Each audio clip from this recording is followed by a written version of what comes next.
Vikramshila IAS coaching institute 14वीं का ऋषिकेश 14 जुलाई 2024।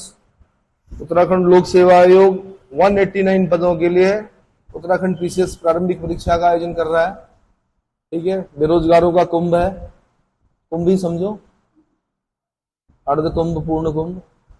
तो उसके लिए एक रैपिड रिवीजन कोर्स चला रहे हैं। कुछ क्वेश्चन, कुछ पॉइंट बताऊंगा मैं, बीच बीच में कुछ क्वेश्चन पूछूंगा, आपने आंसर देने हैं। ठीक है, तो जैसे मेरा पहला क्वेश्चन एससी एसटी ओबीसी कल्याण कार्यक्रमों से पूछ रहा हूं मैं कि पीएम आदर्श ग्राम योजना, पीएम प्रधानमंत्री आदर्श ग्राम योजना के बारे में बताना है आपने। ठीक है, कि इसका उद्देश्य क्या है, कब शुरू हुई, विशिष्टताएं क्या हैं, तो थोड़ा इस पर प्रकाश डालेंगे। 10 सेकंड है आपके पास। दरअसल मैं मेंस के हिसाब से बताता हूं। ठीक है, आप प्री देने जा रहे हैं लेकिन आगे चल के आपने मेंस भी लिखना है। इस तरह से पढ़िए कि आप मुख्य परीक्षा में आप 20 शब्दों में या 50 शब्दों में लिख सको उस चीज को। कितने में? 20 या 50 शब्दों में लिख सको। तो पहला है पीएम आदर्श ग्राम योजना। इसका प्रारंभ कब हुआ, इस तरह के प्रश्न पूछ लेता है प्री में। तो 2009-10 में प्रारंभ हुआ। उद्देश्य क्या है? अनुसूचित जाति बाहुल्य गांवों का सर्वांगीण विकास करना। जिन गांवों में अनुसूचित जाति का बाहुल्य है उसका सर्वांगीण विकास करना किसका उद्देश्य है? पीएम आदर्श ग्राम योजना का उद्देश्य है। विशिष्टताएं क्या हैं? 50% से अधिक अनुसूचित जाति जनसंख्या वाले गांवों को आदर्श ग्राम के रूप में विकसित किया जाना है। इसमें क्या करना है? जिन गांवों की जनसंख्या में 50% से अधिक अनुसूचित जाति के लोग रहते हैं उनको आदर्श ग्राम के रूप में विकसित करना है। वर्तमान में इस योजना का विलय पीएम अभ्युदय योजना में कर दिया गया। अब यह प्री का क्वेश्चन बन गया कि प्रधानमंत्री आदर्श ग्राम योजना का अभी हाल ही में विलय कर दिया गया किस योजना में? तब आपने बोलना है पीएम अभ्युदय योजना। समझ में आ गया? ठीक है, दूसरा क्वेश्चन मैं पूछ रहा हूं शिल्पी ग्राम योजना। दूसरा क्वेश्चन है मेरा। तो शिल्पी ग्राम योजना के बारे में क्या जानते हैं आप? तो मैं बता दूं कि पारंपरिक शिल्पकार जो होते हैं उनको आय जनित रोजगार उपलब्ध कराना। देखिए, हमारे जो उत्तराखंड के शिल्पी थे, जमाना बदला, ट्रेंड बदला, उनके वो क्या हो गए, मतलब खत्म हो गए। अब जैसे मैं एग्जांपल दे रहा हूं एक छोटा सा। पहले जो उत्तराखंड में जो मकान बनते थे तो उसमें बड़ी बड़ी क्या बनती थी, दरवाजे लगते थे। क्या बोलते थे उसको? मकानों की जो मेन दहली, जो मेन दरवाजा होता था उसको क्या बोलते थे? अरे चौखट तो हिंदी में बोलते हैं, उत्तराखंड में क्या बोलते हैं? हाँ जी, तो उस पर नक्काशी की करते थे वो लोग। क्या करते थे? बिना मशीन के, बिना किसी चीज के, सिर्फ किससे? छेनी और हथौड़े से। क्या करते थे? और खोलियां बोलते थे। क्या बोलते थे? खोली। क्या बोलते थे? हाँ, सुना भी होगा आपने, देना होला। मतलब गणेश जी बनाया जाता था। जो दरवाजा होता था उसमें गणेश जी बनते थे, बड़े अच्छे डिजाइन निकालते थे, एक अलग तरह का रंग करते थे, बड़े रंगीन लोग थे, है ना। अलग तरह के रंग, चटकदार रंग लगाए जाते थे जिसमें खोली पे। अब उनका शिल्प, अब क्योंकि ट्रेंड बदल गया, रेडीमेड दरवाजे आ गए, कुछ आपके नई मशीनों से बनने वाले दरवाजे आ गए, तो लोग अब क्या कर रहे हैं, उनको समझ में आ रहा है। तो अब क्या करना है? पारंपरिक शिल्पकारों को आय जनित रोजगार उपलब्ध कराना।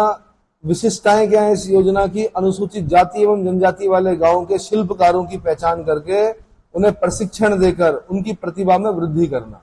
उनकी प्रतिभा में वृद्धि करना। अब मैं छोटा सा एग्जांपल दे रहा हूं। पहले रिंगाल का काम करते थे लोग, चौके बनाते थे, सोल्टे बनाते थे, मोस्टा बनाते थे, बहुत सारी चीजें बनाते थे। अब क्या हो गया? ट्रेंड बदल गया, कोई ले ही नहीं रहा। पहले तो हर उत्तराखंड की हर महिला की पीठ पर क्या होता था? दिन रात जब हम देखते थे, तो जब गांव जाते थे तो क्या देखते थे? सोल्टा है, उसमें घास ली जा रही है या कुछ ना कुछ, मतलब साल भर में उसका काम इतना ज्यादा था, पूछो मत। पशुओं के लिए घास ली जा रही है, घास नहीं ली जा रही है तो खेतों के लिए पत्ते ला रही है जंगलों से, कभी गोबर डाला जा रहा है किसमें, खेत में, कुछ ना कुछ काम में होता था उससे। अब क्योंकि वो गाना सुना आपने, सभी धानी देहरादून, खानी पीनी देहरादून, सब क्योंकि शिक्षा, रोजगार और स्वास्थ्य की खोज में कहाँ चल पड़े? मैदानी इलाकों में चले गए। तो गांव लगभग वीरान हो गए। वीरान हो गए तो जो वो काम करते थे, इसका रिंगाला काम करते थे वो लगभग। तो अब उनको प्रशिक्षण दिया जा रहा है। अब प्रशिक्षण कैसे दिया जा रहा है? माना सेल्फ हेल्प ग्रुप बनाकर महिलाओं को, पुरुषों को ये बोला जा रहा है कि भाई अब वो चीज बनाओ जो बिकेगी। अब क्या बिकेगी? तो जैसे बद्रीनाथ है, प्रसाद जो है वो टोकरी बना दी, उसको क्या कर दी। कितने पर्यटक जाते हैं? लाखों की संख्या में जाते हैं और वो टोकरी खरीदते हैं, उनको अच्छा भी लगता है। कैसा है? नेचुरल है, पॉलीएथिलीन नहीं है। वो जो रिंगाल है वो बायोडिग्रेडेबल है और सुंदर भी लगता है, बिक रहा है, बहुत अच्छा काम चल रहा है उसका। तो अन्य जो चीजें हैं वो बनाने की बात चल रही है। इतना समझ में आ गया? तो अनुसूचित जाति एवं जनजाति वाले गांव के शिल्पकारों की पहचान करना, उनको प्रशिक्षण देकर उनकी प्रतिभा में वृद्धि करना। उत्तराखंड की इस योजना के द्वारा प्रशिक्षित शिल्पकारों को कच्चे माल की आपूर्ति, वित्त पोषण, उत्पादित सामग्री का संकलन और विपणन, उत्पादित सामग्री का संकलन एवं विपणन किया जाना। सरकार बहुत प्रयास करती है। देहरादून का जो परेड ग्राउंड है वहां हर समय एक मेला दिखता होगा आपको, वहां पर इन शिल्पकारों के बनाई हुई चीजें मिलती हैं। तो आपने क्या प्रयास करना है? आप तो खैर छात्र हो, छात्र गरीब होता है, पर प्रयास करना है बड़े जो आपके लोग हैं उनसे लिवाना है आपने कुछ ना कुछ। उससे क्या होगा कि शिल्पकारों को प्रोत्साहन मिलेगा। जैसे माना ऊन का बना रखा किसी ने, क्या एक जो पुराना पारंपरिक परिधान था हमारा, वो क्या था? व्हाइट कलर की जो ऊन होती थी, कोट जैसा नहीं होता है वो, लेकिन बहुत गर्म होता है ना। जब गिफ्ट करें अपने बड़े लोगों को तो इस तरह की चीजें करें, ठंड बचेगी। कोट में नहीं बचती ठंड, आप किसी भी ब्रांड का ले लो आप। लेकिन अगर आप पहाड़ में वो पहन रहे हो तो उसका लुक बहुत अच्छा नहीं होता है, लेकिन उत्तराखंड के लिए वही बेस्ट चीज मानी जाती है। कच्चे माल के लिए डिपो या बैंक तथा ऊन बैंक, लकड़ी बैंक, गोदाम ये बनाना। क्या बनाना? ऊन बैंक, लकड़ी बैंक, गोदाम बनाना। शिल्पी परिवार के लिए कल्याण निधि की स्थापना करना। क्या करना? कल्याण निधि की स्थापना करना। इतना समझ में आ गया? ऐसी एक योजना और बता रहा हूं मैं, पीएम अभ्युदय योजना। पीएम अजय बोलते हैं इसको। क्या बोलते हैं? पीएम अभ्युदय योजना, पीएम अजय। ये जो प्रारंभ हुआ, ये क्वेश्चन पूछ सकता है कब हुआ, तो 2017 में हुआ। कब हुआ? उद्देश्य क्या है? अनुसूचित जाति समुदाय का आर्थिक सामाजिक विकास करना। विशिष्टताएं क्या है? केंद्र द्वारा संचालित इसे प्रधानमंत्री अनुसूचित जाति अभ्युदय योजना यानी पीएम अजय योजना के नाम से जाना जाता है। केंद्र द्वारा संचालित इसे प्रधानमंत्री अनुसूचित जाति अभ्युदय योजना, पीएम अजय योजना के नाम से जाना जाता है। जब से मोदी जी प्रधानमंत्री बने हैं, जो प्रतियोगी परीक्षाओं में भाग लेने वाले अभ्यर्थी हैं उनका एक काम बढ़ गया है, एब्रीवेट फॉर्म। क्या? और ये तब से देख रहा हूं मैं, पहले नहीं होता था इतना। पहले तो नॉर्मल सी योजनाओं के नाम होते थे, अब बड़े क्या हृदय योजना और क्या बोलते हैं, हर योजना को इस तरह से लिखा गया है कि उसका एब्रीवेट क्या करना आपने याद रखना। तो अब अजय योजना याद हो गया, अनुसूचित जाति जनजाति अभ्युदय योजना यानी अजय योजना। इसमें एससी बेरोजगारों को रोजगार प्रशिक्षणोपरांत रोजगार शुरू करने हेतु अधिकतम 50,000 रुपए या रोजगार लागत के 50% तक का ऋण प्रदान किया जाता है। या तो 50,000 रुपए या उनकी रोजगार के लिए जो लागत आ रही है उस पर 50% तक का ऋण प्रदान किया जाता है। यह योजना तीन पूर्ववर्ती योजनाओं का विलय हुआ है। इसमें कौन कौन सी? प्रधानमंत्री आदर्श ग्राम योजना, बाबू जगजीवन राम छात्रावास योजना, अनुसूचित जाति उप योजना हेतु विशेष केंद्रीय सहायता। मैं अगर पीसीएस का पेपर बना रहा होता, मैं यहां से क्वेश्चन पूछता कि पीएम अभ्युदय योजना या पीएम अजय योजना में किन तीन पूर्ववर्ती योजना का विलय हुआ है? नंबर 1 प्रधानमंत्री आदर्श ग्राम योजना, नंबर 2 बाबू जगजीवन राम छात्रावास योजना, नंबर 3 अनुसूचित जाति उप योजना हेतु विशेष केंद्रीय सहायता। क्लियर हो गया? एक और योजना के बारे में बता रहा हूं, अटल आवास योजना। ये जितनी भी योजनाएं अभी मैं बता रहा हूं ये एससी एसटी ओबीसी के कल्याण कार्यक्रमों से संबंधित है, इसलिए सबसे इंपॉर्टेंट ये होती है। क्योंकि आपने जब अधिकारी बनना है तो सबसे ज्यादा जो आपने काम करना है वो इन पर करना है। क्या? नीचे से जो नीचे का वर्ग है उसको उठाने का प्रयास करना है। आपको क्या करना है? अटल आवास योजना, इसका प्रारंभ 2009 में हुआ। कब हुआ? 2009 में हुआ। उद्देश्य क्या है? अनुसूचित जाति अनुसूचित जनजातीय परिवार को आवास उपलब्ध कराना। ठीक है। विशिष्टताएं क्या हैं? ग्रामीण क्षेत्र के जो बिलो पॉवर्टी लाइन बीपीएल परिवार के अनुसूचित जाति अनुसूचित जनजाति के जो लोग हैं इस योजना के लाभार्थी होंगे। केंद्र सरकार की इस योजना के तहत आवासहीन परिवारों को ही इसका लाभ दिया जाता है। आवासहीन परिवारों को ही इसका लाभ दिया जाता है। एक है एकलव्य आदर्श विद्यालय योजना। एकलव्य का नाम सुना होगा आपने। कब शुरू हुई थी? 1997-98 में शुरू हुई थी। उद्देश्य क्या है? अनुसूचित जनजाति के छात्रों को निशुल्क शिक्षा उपलब्ध कराना। जनजाति याद रखना है आप। क्या याद रखना है? जो एकलव्य था वो क्या था? आदिवासी था, शेड्यूल ट्राइब था, है ना। इसलिए ट्राइब के लिए योजना है। विशिष्टताएं क्या हैं कि दूरस्थ ग्रामीण क्षेत्र के अनुसूचित जनजाति के छात्रों को कक्षा 6 से लेकर 12 तक निशुल्क गुणवत्तापूर्ण आवासीय शिक्षा उपलब्ध कराने हेतु केंद्र के जनजातीय मामलों के मंत्रालय द्वारा संचालित योजना है। केंद्र के जनजातीय मामलों का जो मंत्रालय है उसके द्वारा संचालित योजना है। उत्तराखंड में कुल 4 एकलव्य विद्यालय संचालन में है, जो कि कालसी में है, चक्राता में है। कालसी चक्राता दोनों देहरादून में पड़ते हैं। एक खटीमा में है, एक बाजपुर में, उधम सिंह नगर में, है ना। मैं यहां से क्वेश्चन बनाता कि निम्नलिखित में से किन किन स्थानों पर एकलव्य विद्यालय है? Answer number 1 Kalsi, number 2 Chakrata, number 3 Khatima, number 4 Bajpur. Clear हो गया? या मैं बोलता कहां नहीं है? तो मैं एक बोलता कालसी, एक बोलता सैया, एक बोलता चक्राता और एक बोलता बाजपुर। तो सैया में नहीं है। सैया भी जौनसार में पड़ता है। जब आप ऋषिकेश से जाएंगे देहरादून, देहरादून से हरबटपुर, हरबटपुर से विकासनगर, विकासनगर से कालसी, कालसी से सैया, सैया से चक्राता, चक्राता से फिर वो आगे जाएंगे तो उत्तरकाशी में पहुंच जाएंगे। ठीक है। गए हो? कहां तक गए हो? कालसी तक। कालसी से आगे सैया, बड़ी सुंदर जगह। अच्छा जी। आश्रम पद्धति स्कूल। आश्रम पद्धति स्कूल क्या है? अरे भैया, पढ़ने में जितना बोरिंग लग रहा है ना, ये मेंस में तोते उड़ जाते हैं लिखने में।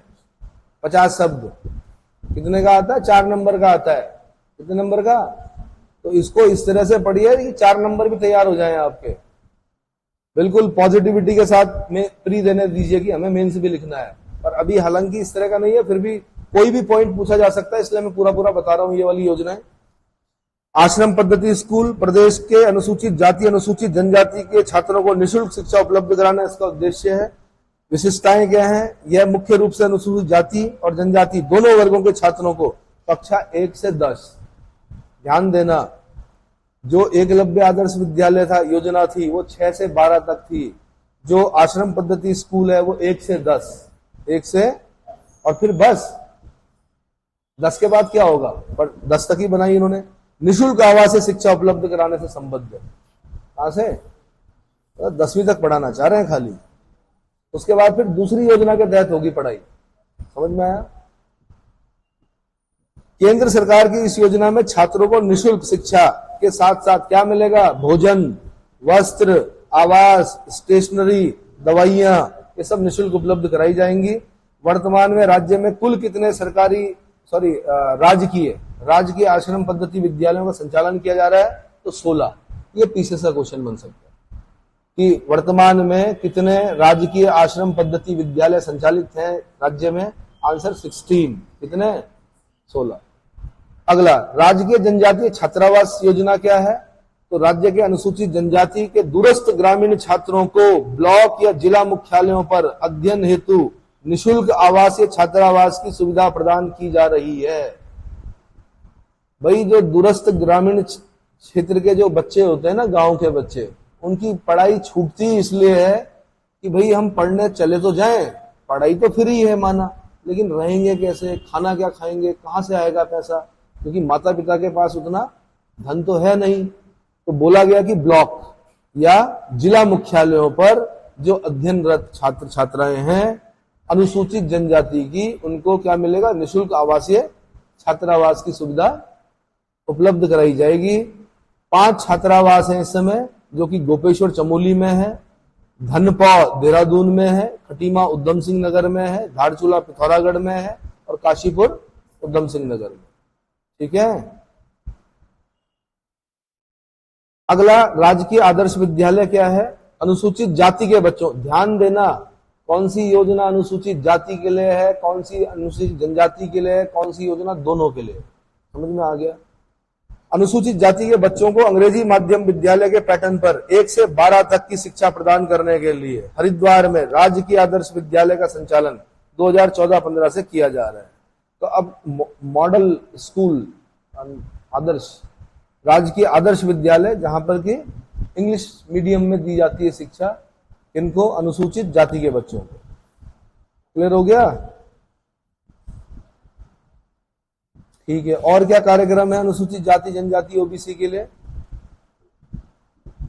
तो अनुसूचित जाति उपयोजना, जनजाति उपयोजना के प्रभावी क्रियान्वयन के लिए उत्तराखंड राज्य अनुसूचित जाति उपयोजना और जनजाति उपयोजना नियोजक धनावंटन और उपयोग अधिनियम 2013 प्रख्यापित किया गया, एक एक्ट लाया गया। उसमें क्या है? अनुसूचित जाति जनजाति के छात्र छात्राओं हेतु राज्य में 3 औद्योगिक प्रशिक्षण संस्थानों का संचालन किया जा रहा है। क्या बोलते हैं इनको? आईटीआई, औद्योगिक प्रशिक्षण संस्थान 3 औद्योगिक प्रशिक्षण संस्थानों को इंग्लिश में देखिए, इंडस्ट्रियल ट्रेनिंग इंस्टीट्यूट, आईटीआई तो बोलते हैं। आईटीआई कितने? 3 आईटीआई बनाए गए हैं। ठीक है। अनुसूचित जाति और जनजाति के छात्र छात्राओं के हेतु पूर्व दसम दसमोत्तर छात्रवृत्ति योजनाएं संचालित हैं। दसम और दसमोत्तर यानी 10वीं तक और 10वीं के बाद छात्रवृत्ति योजनाएं संचालित हैं। अनुसूचित जाति और जनजाति के विद्यार्थियों को सिविल सर्विसेज की तैयारी हेतु निःशुल्क कोचिंग की व्यवस्था की गई है। अब कहां होती है कोचिंग बताओ?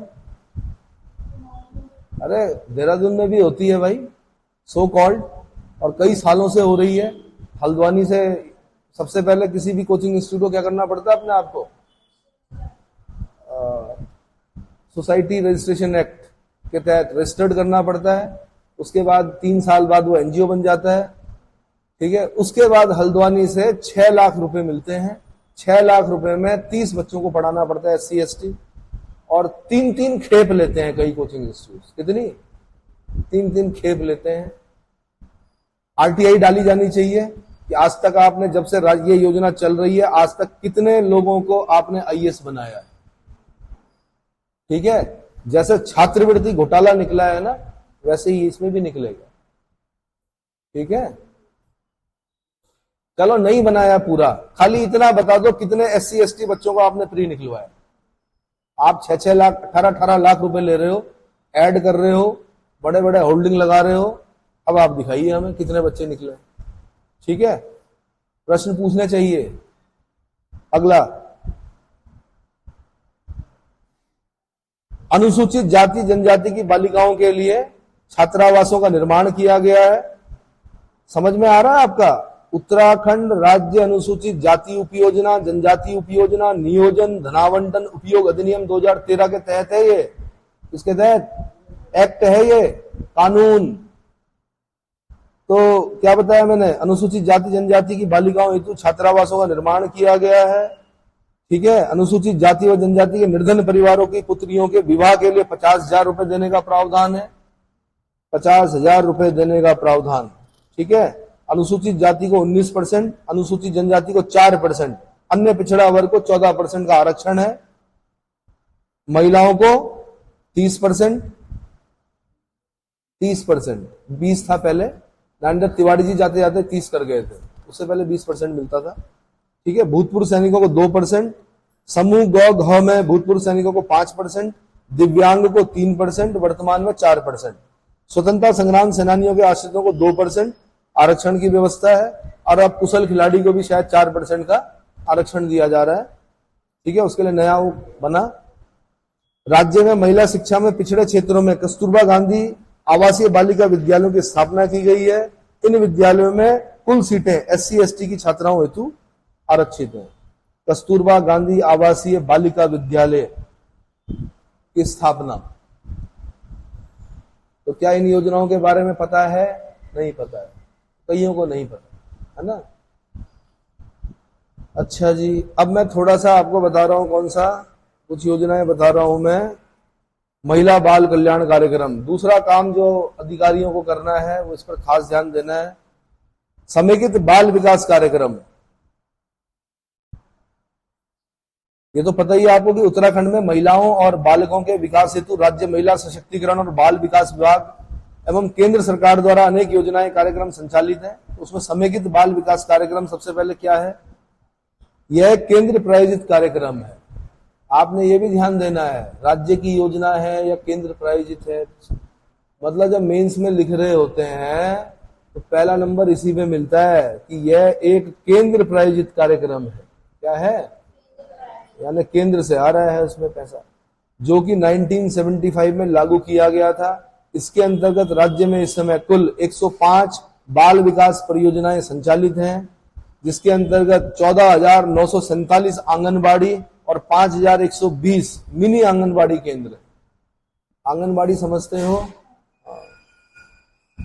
इस कार्यक्रम के तहत अनुपूरक पोषाहार, कुक्ड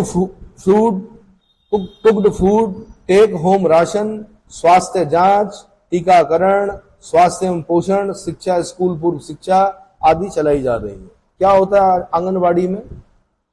आंगनबाड़ी का काम खाली छोटे बच्चों को अ आ इ पढ़ाना नहीं है। कोई भी अगल बगल उस क्षेत्र की जो गर्भवती महिला होगी उसका पोषण, उसको न्यूट्रिशन देना, ठीक है, मूंगफली, गुड़, चना जो भी होगा वो देना, उसका टीकाकरण कराना, मतलब प्रसव पूर्व जो टीकाकरण होता है वो कराना, साथ में जो टैबलेट्स होती हैं चाहे आयरन हो, फॉलिक एसिड हो, वो दिलवाना, साथ में जब बच्चे का जन्म हो जाएगा उसके बाद हाँ जी राशन मिलता रहेगा, राशन घर घर पहुंचाना। क्या करना? साथ में जो छोटे बच्चे हैं जो अब 3 साल के हो गए उनको अक्षर ज्ञान कराना, उनको फिर वहां पे खिलाना भी, जैसे अलग अलग, कभी कभी तो WHO से आते हैं बिस्किट्स, वो भी इनको बांटे जाते हैं, किनको? आंगनबाड़ियों को, ठीक है हाँ जी। और फिर उसमें मेरे ख्याल से कॉपी भी देते हैं, पेंसिल भी देते हैं, कुछ ये सब चीजें आती हैं, ठीक है। अच्छा जी, सशक्त बहना उत्सव योजना, अगला है सशक्त बहना उत्सव योजना। 22 अगस्त 2023 को धामी द्वारा, सीएम जो हमारे हैं धामी जी द्वारा शुरू की गई। उद्देश्य क्या है? महिला समूहों द्वारा निर्मित स्थानीय उत्पादों को बाजार उपलब्ध कराना। क्या कराना? बाजार उपलब्ध कराना। महिलाओं के ग्रुप होते हैं, अरे भाई आप ऐड देखते होंगे, लिज्जत पापड़ देखा है? तभी एक महिलाओं का ग्रुप था, वो बनाता था उस पापड़ को। धीरे धीरे धीरे धीरे करके वो इतना फेमस हुआ कि उसके ऐड भी आने लगे टीवी पर, और पूरे देश में जब लोग पापड़ लेने जाते थे तो क्या बोलते थे? लिज्जत पापड़। अब तो बहुत सारे पापड़ आ गए, पर उस जमाने में महिलाओं द्वारा बनाए गए थे वो पापड़, है ना। तो महिलाओं द्वारा निर्मित स्थानीय उत्पादों को बाजार उपलब्ध कराना। क्या कराना? प्रत्येक विकास खंड में सार्वजनिक प्रदर्शनी के माध्यम से महिला समूह के स्थानीय उत्पादों को बिक्री हेतु मंच उपलब्ध कराकर उनकी आय में वृद्धि करने का प्रयास करना। कई महिलाएं हैं, बहुत टैलेंट है, इनोवेशन है उनके पास, नई कंसेप्ट है, नई नई चीजें हैं। आपने देखा होगा पिस्यू लोन, सुना है आपने? उस पर एक उत्तराखंड की जो महिला है वो पूरे देश में प्रसिद्ध हो चुकी है, विदेशों में उनका नमक जा रहा है। क्या है? सिलबट्टे पे पिसा हुआ नमक, किसके साथ? धनिया, मिर्च, मसाले, लहसुन, है ना, उसके साथ पिसा हुआ नमक। पता नहीं आप लोगों ने खाया नहीं खाया, पर हमने बहुत खाया। खाया है? अच्छा, खटाई खाई है आपने? कौन सी वाली? माल्टे वाली है। माल्टे और नारंगी से बनती है खटाई, उसमें पिस्यू लोन, ठीक है। चलो जी, स्लाइवरी ग्लैंड सक्रिय हो गया, है ना। खटाई बोलते ही यही है प्रकृति, देखो। चलो, इस योजना में राज्य में महिला सशक्तिकरण एवं बाल विकास विभाग द्वारा चलाया जा रहा है कौन सा? सशक्त बहना उत्सव योजना। वर्तमान में प्रदेश में 37,000 से अधिक महिलाएं समूह कार्यरत हैं, अलग अलग जगह पर काम कर रही हैं। ऐसे ही अगली है लखपति दीदी योजना। कौन सी? लखपति दीदी योजना 15 अगस्त 2023 को देश के सबसे स्मार्ट मुख्यमंत्री दामी जी द्वारा शुरू की गई। ठीक है, 4 नवंबर 2023 को उत्तराखंड में प्रारंभ हुई। उत्तराखंड में कब प्रारंभ हुई ये याद करना है आपको, 4 नवंबर 2023। लक्ष्य क्या है, 2025 तक राज्य की 1.25 लाख महिलाओं को लखपति बनाना। क्या करना, लखपति बनाना। राज्य की महिलाओं के लिए रोजगार के अवसर पैदा करना। देखिए, जिनके पास आईफोन है 1.5 2 लाख के, उन्हें नहीं बनाना लखपति, वो तो ऑलरेडी लखपति। जिनके हाथ में क्या है, आईफोन लेके घूम रहे हैं, जो सिर्फ किस लिए, हाँ जी, भाई उद्देश्य क्या है उसका, हाँ जी।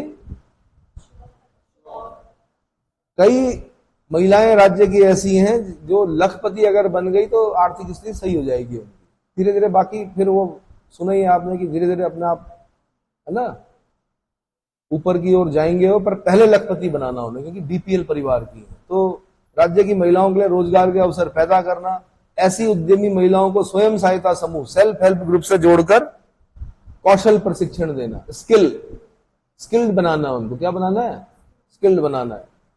अच्छा, नमक तो बहुत महिलाएं पीसी थी, सदियों से पीसी थी, हमारी दादी ने भी पीसा, माता जी ने भी पीसा, पर जब प्लेटफॉर्म मिलता है ना तो मोदी जी भी सम्मानित करते हैं। क्या करते हैं, मतलब देश के प्रधानमंत्री अगर किसी को सम्मानित कर रहे हैं तो बड़ी बात, समझ में आया।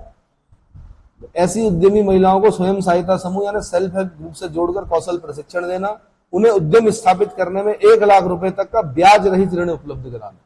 क्या कराना, ब्याज रहित ऋण उपलब्ध कराना। अगला है घसियारी कल्याण योजना।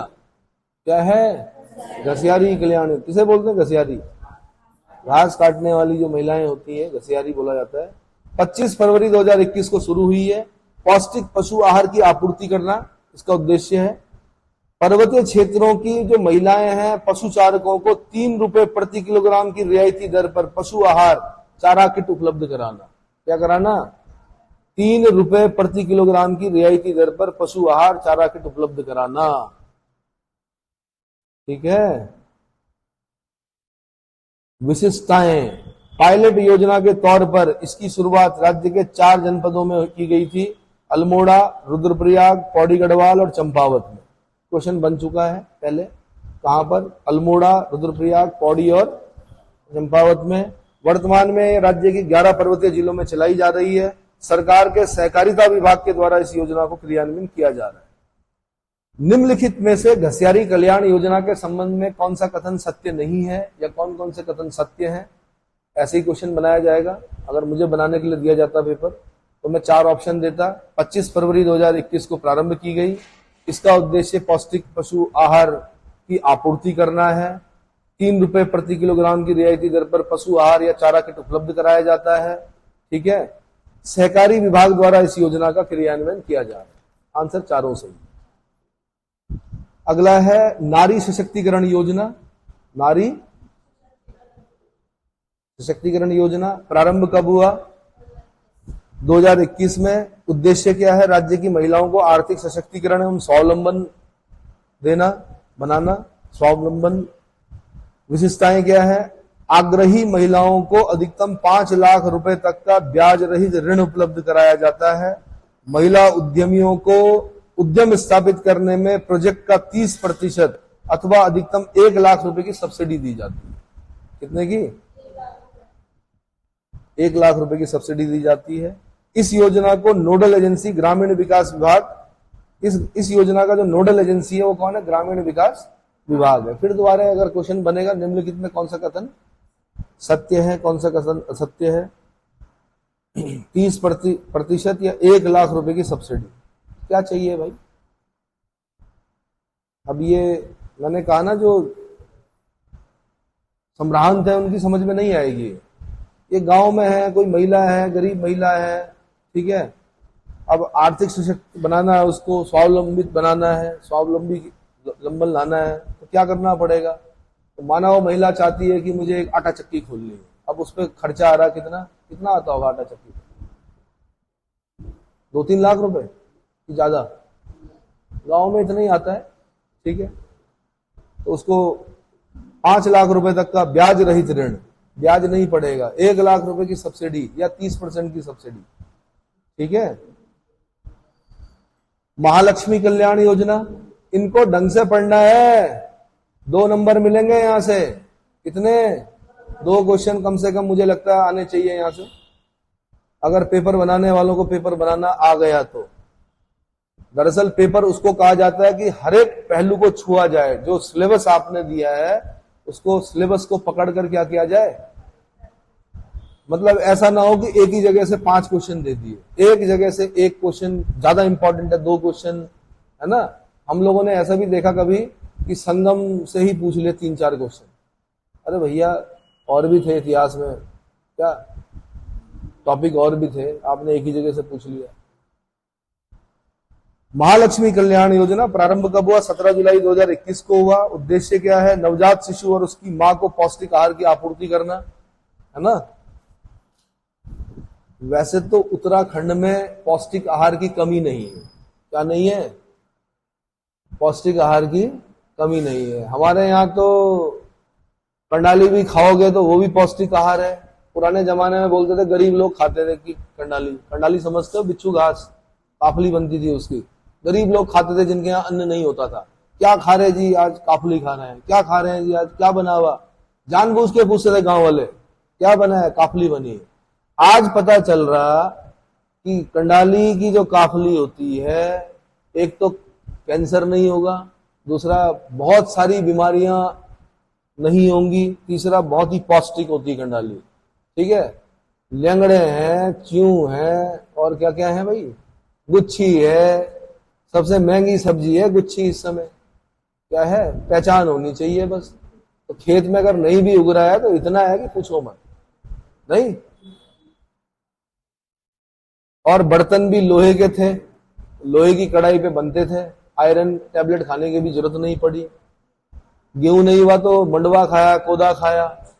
पहले बोलते थे कि कौन, मतलब गरीब लोग खाते हैं कोदा। आज पता चल रहा है कोदा क्या रेट है। जितनी हाइट का कोदा होगा उतना पौष्टिक होता है ना। तो आप गेहूं लेने जाओ और कोदा लेने जाओ, आपको पता चल जाएगा खुद ही रेट, क्या रेट है। आज नीचे जो महानगरों के लोग हैं वो क्या मंगा रहे? मंडवा मंगा रहे। और क्या क्या है भाई खाने के लिए उत्तराखंड में? झंगोरा है, काफल है, हिसल है, बुनास है, और किरमोड़ है, और क्या क्या है? हाँ जी, पुलम है, हिसर बोलते हैं, मैंने हिसूल उसी को बोलते हैं हमारे यहाँ। और क्या क्या है? अखरोट है, काकड़ी है, काकड़ी बोलते हैं, और ककोड़े हैं। ककोड़े जानते हो? अंजीर भी है, तिमले भी हैं। अरे भाई वो करेले, मीठे करेले, कुछ नहीं करना, एक बीज बोना है, पूरी पठाल वाली छत पे करेले करेले। आज वो उसके सुक्सा जो है वो पता नहीं कहां विदेशों में जा रहे हैं, नहीं आया समझ में। कांटे वाले बड़े मीठे करेले बोलते हैं। तो चलो, विशेषताएं क्या है? नवजात को जन्मोपरांत मां एवं शिशु को उनके उपभोग संबंधी वस्तुओं को 2 अलग अलग किट दी जाती है। यह राज्य की अधिकारिता और बाल विकास विभाग के द्वारा संचालित है। इस योजना का टोल फ्री नंबर सुन लो भाई, टोल फ्री नंबर पूछता मैं, महालक्ष्मी कल्याण योजना 0135-277-5814। चेक कर लेना एक बार लगा के इस पर कि वहां से रिप्लाई आ रहा है कि नहीं आ रहा है। 0135-277-5814 अभी लगा के देख लो। वर्तमान में 40,000 लाभार्थियों के द्वारा ये योजना क्या है, लाभ लिया जा रहा है। सबसे ज्यादा बार पूछा गया प्रश्न अगला, नंदा गौरा योजना। नंदा गौरा योजना प्रारंभ कब हुआ? 1 जनवरी 2018। कई बार तो खाली डेट ही पूछी इन्होंने, नंदा गौरा योजना का प्रारंभ। जबकि एक पीसीएस के अभ्यर्थी से यह पूछा जाना चाहिए कि भाई इसके अंदर है क्या, उद्देश्य क्या है, क्या पूछा जाना चाहिए? डेट इंपॉर्टेंट नहीं होती भाई, पर उन्हें बाहर करना है आपको, डेट पूछते हैं वो। उद्देश्य क्या है? निर्धन परिवार की बालिकाओं को आर्थिक सहायता उपलब्ध कराना। निर्धन परिवार की बालिकाओं को आर्थिक सहायता उपलब्ध कराना। विशेषताएं क्या है? यह योजना SC, ST और BPL परिवार की बालिकाओं से संबंधित है। इसमें आर्थिक सहायता 2 किस्तों में दी जाती है। पहली किस्त बालिका के जन्म पर 11,000 रुपए की। कब? बालिका के जन्म पर 11,000 रुपए की। दूसरी किस्त 12वीं उत्तीर्ण करने पर 51,000 रुपए। कोई लाभार्थी है यहां पर इसकी नंदा गौरा योजना की? Very good. कौन? नंदा गौरा योजना, ठीक है। 12वीं उत्तीर्ण करने पर 51,000 रुपए की आर्थिक सहायता। यह पूर्व में संचालित गौरा देवी और नंदा देवी योजना का संयोजित रूप है। क्या है भाई? गौरा देवी योजना और नंदा देवी योजना का संयोजित रूप है। अगला, आंचल अमृत योजना, बहुत इंपॉर्टेंट। कब शुरू हुई? 7 मार्च 2019 को। फिर पुनः आरंभ हुई 2021 को, पूरा हो गया था कार्यकाल। उद्देश्य क्या है? 3 से 6 आयु वर्ग के बच्चों में कुपोषण समाप्त करना। क्या करना? 3 से 6 आयु वर्ग के बच्चों में कुपोषण समाप्त करना। अन्य विशेषताएं क्या हैं? प्रदेश के 20,000 आंगनवाड़ी केंद्रों में लगभग 1.70 लाख बच्चों को सप्ताह में 4 दिन मीठा दूध उपलब्ध कराया जाता है। बच्चों को दिए जाने वाले दूध की मात्रा 100 ml की होती है। ये क्वेश्चन पूछे जाते हैं, कितने? 4 दिन मीठा दूध। और कितने ml? 100 ml। इस आयु वर्ग के 3 से 6। 3 से 6। एक जो बहुत ज्यादा क्वेश्चन बना है वो बना है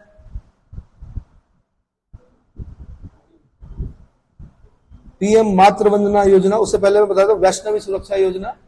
वैष्णवी सुरक्षा योजना में क्या है? 24 फरवरी 2018 को शुरू हुई। लिंगानुपात में वृद्धि करना भाई, सेक्स रेशियो में वृद्धि करना। महिलाओं का संख्या घट रही है, उसको बढ़ाना है। प्राथमिक स्वास्थ्य केंद्रों या सरकारी अस्पतालों में जन्म लेने वाली बालिकाओं के उपभोग हेतु आवश्यक वस्तुओं की वैष्णवी किट प्रदान की जाती है। वैष्णवी किट। इस योजना का संचालन राज्य के महिला बाल विकास विभाग द्वारा किया जा रहा है। अब जो ज्यादा क्वेश्चन पूछा गया वो PM मातृ वंदना योजना से पूछा गया है। ये प्रारंभ जब हुई थी 1 जनवरी 2017 को हुई, लेकिन उत्तराखंड में कब हुई ये याद करना है आपने। केंद्र ने कब की वो नहीं, वो भी कर लो, पर जो पूछा जाएगा उत्तराखंड में कब शुरू हुई? 2 दिसंबर 2019 को, यानी 2 साल मतलब काफी समय बाद। 1 जनवरी 2017 को प्रारंभ हुई थी केंद्र द्वारा, उत्तराखंड में शुरू हुई 2 दिसंबर 2019। क्या मनाते हैं 2 दिसंबर को हम? कंप्यूटर साक्षरता दिवस। 1 दिसंबर को क्या मनाते हैं? Ads day. 10 दिसंबर को क्या मनाते हैं? मानवाधिकार दिवस। और क्या मनाते हैं? अल्फ्रेड नोबेल की पुण्यतिथि मनाते हैं भाई। नोबेल पुरस्कार आवंटित किए जाते हैं 10 दिसंबर को। क्या किए जाते हैं? नोबेल पुरस्कार। किसको मिला नोबेल इस बार शांति का?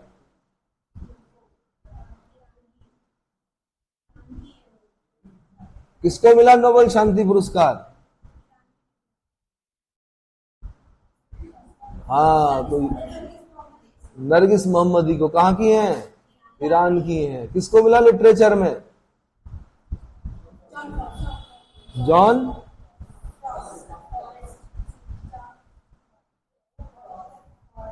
ध्यान रखना, मेंस भी लिखना है। क्या लिखना है? PM मातृ वंदना योजना का उद्देश्य क्या है? गर्भवती व स्तनपान कराने वाली महिलाओं को पोषण प्रदान करना।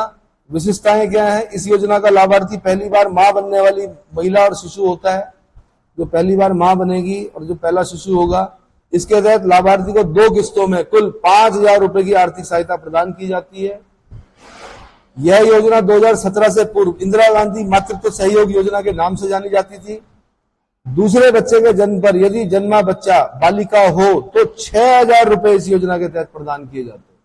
क्या किए जाते हैं?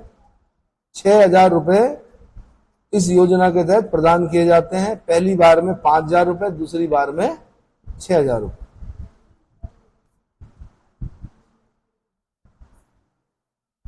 बेटी बचाओ बेटी पढ़ाओ, कई बार सुन लिया होगा आप, है ना। 22 जनवरी 2015 को शुरू हुई।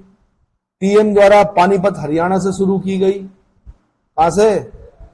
शिशु लिंगानुपात में वृद्धि करना है, बालिकाओं की शिक्षा सुनिश्चित करना उद्देश्य है इसका। दो उद्देश्य हैं, क्या क्या हैं? शिशु लिंगानुपात में वृद्धि करना, बालिकाओं की शिक्षा सुनिश्चित करना। अब आप पूछेंगे शिशु लिंगानुपात क्यों? क्योंकि भाई टेंशन हो रही है शिशु लिंगानुपात को देखकर। पीएम ने हरियाणा से ही शुरू क्यों की? वैसे ही वहां का लिंगानुपात कम, शिशु लिंगानुपात और कम।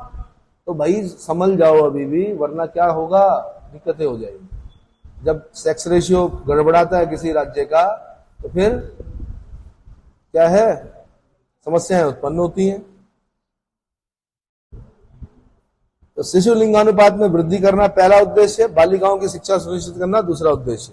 क्या विशेषताएं हैं?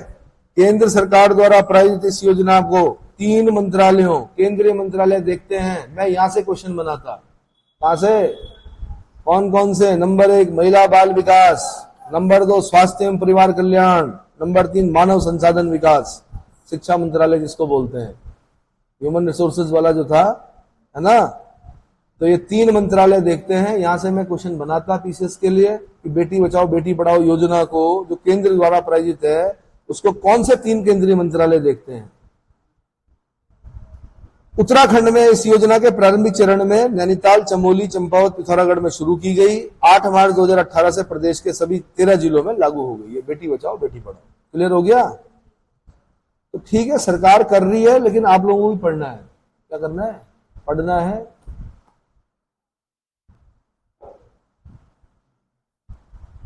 सबला योजना से क्वेश्चन बना है। 19 नवंबर 2010 को शुरू हुई थी, पुरानी योजना है।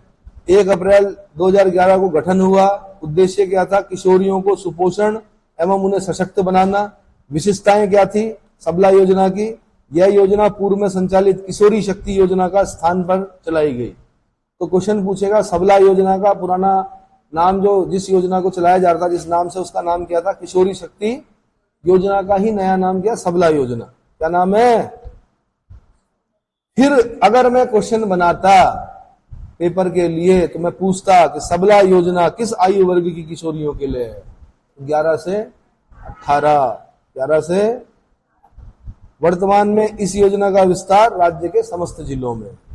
समझ में आ गया? अरे भाई समझ में आया? हाँ, एक और बता रहा हूं मैं।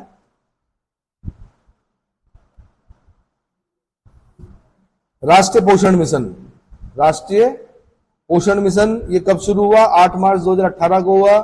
पीएम प्रधानमंत्री द्वारा अंतर्राष्ट्रीय महिला दिवस के अवसर पर, 8 मार्च को अंतर्राष्ट्रीय महिला दिवस होता है, तो प्रधानमंत्री जी ने वही दिन चुना। उद्देश्य क्या है? बच्चों, किशोरियों और स्तनपान कराने वाली स्त्रियों का पोषण सुधार करना। राष्ट्रीय पोषण मिशन लक्ष्य क्या है? 2022 तक देश को कुपोषण से मुक्त कराना।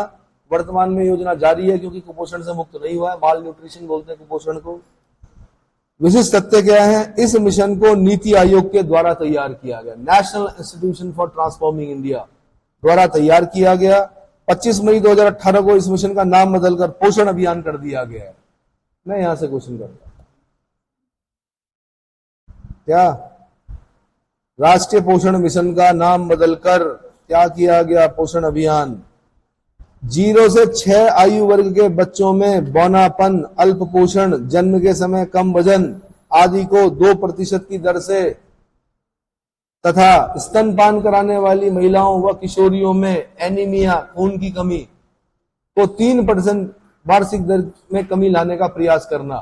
कायदे से पीसीएस के जो अभ्यर्थी होते हैं उनसे इस प्रकार के प्रश्न पूछे जाने चाहिए कि जो पोषण अभियान है उसका जो मेन तथ्य है वो क्या है? तो मेन तथ्य ये है कि 0 से 6 आयु वर्ग के बच्चों में बौनापन ना हो, बौने ना हो, अल्प पोषण ना हो, जन्म के समय कम वजन ना हो, ज्यादा भी नहीं होना चाहिए बहुत, पर कम भी नहीं होना चाहिए, ठीक है। उसको 2% की दर से कम करना है। और स्तनपान कराने वाली महिलाओं और किशोरियों में जो एनीमिया होता है उसको 3% की दर से क्या करना है? कमी लाने का प्रयास करना है। क्या करना है? एक और बता देता हूं, मिशन गौरी शक्ति। मिशन गौरी शक्ति 2021 में प्रारंभ हुई। कब हुई? महिलाओं की आत्मरक्षा सशक्तिकरण से संबंधित है। उद्देश्य जो है विशेषताएं क्या है? बालिकाओं एवं स्त्रियों में होने वाली छेड़छाड़, जिसको क्या बोलते हैं? ईव टीजिंग और हिंसा, वायलेंस, डोमेस्टिक वायलेंस जो होती है, उससे बचाव हेतु आत्मरक्षा का प्रशिक्षण दिया जाता है। क्या दिया जाता है? ऐसी घटनाओं में पुलिस द्वारा त्वरित एवं तत्परतापूर्ण कार्यवाही के लिए द्वारी शक्ति ऐप लॉन्च किया गया। कौन सा ऐप? ठीक है, मैदानी भागों में तो हो जाएगा ये ऐप लागू, ठीक है, लेकिन पर्वतीय भागों में क्या होगा? बड़ी समस्या है। मैंने कहा नहीं, जिस राज्य का सेक्स रेशियो कम होता है, फिर वो राज्य क्या होता है? दूसरे राज्यों में जाकर क्या करता है? दिक्कतें उत्पन्न करता है। ठीक है, और ऐसी घटनाएं देखी जा रही हैं और इन घटनाओं को रोका जाना चाहिए, खासकर देवभूमि में। अगर इस प्रकार की घटना कहीं देखने को मिलती है तो वहां पे विरोध करना है आपने, वहां पे डरना नहीं है किसी से। क्या नहीं करना? विरोध करना सीखिए कि ऐसे कैसे भाई, एप टीजिंग नहीं चलेगी यहाँ पर देवभूमि में। ठीक है, चलिए, इसमें इतना ही बता रहा हूं। अभी और योजनाएं, बहुत सारी चीजें हैं, समय के साथ साथ अगली क्लास में